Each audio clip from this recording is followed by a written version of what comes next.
operator. It's like you're either a military operator, a photographer, videographer, or just someone playing around with a toy. And it's like, well, we don't consider ourselves car and computer operators nowadays. That's just part of being human. And I think you look at it in a decade or 2 decades, everyone's going to be a drone operator, but no one's going to call themselves drone operators. It's just going to be part of being human. So the drones, by and large, are going to be flying themselves, but we need more people that know how to build them, develop them, repair them, maintain them, because even like all the computer repair businesses that came along with the PC industry, right? Same thing with the automotive industry.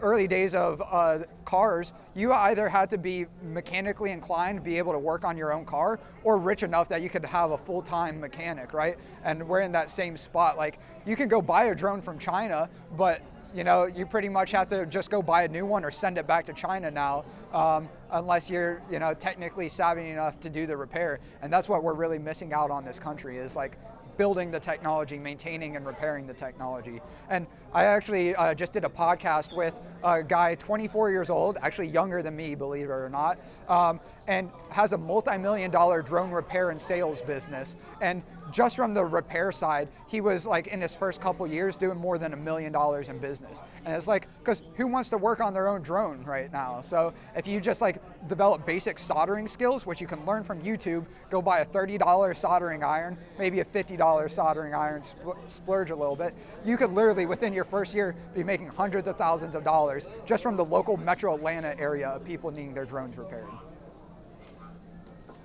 The opportunity is endless. You could say the sky's the limit. Any other questions or yeah?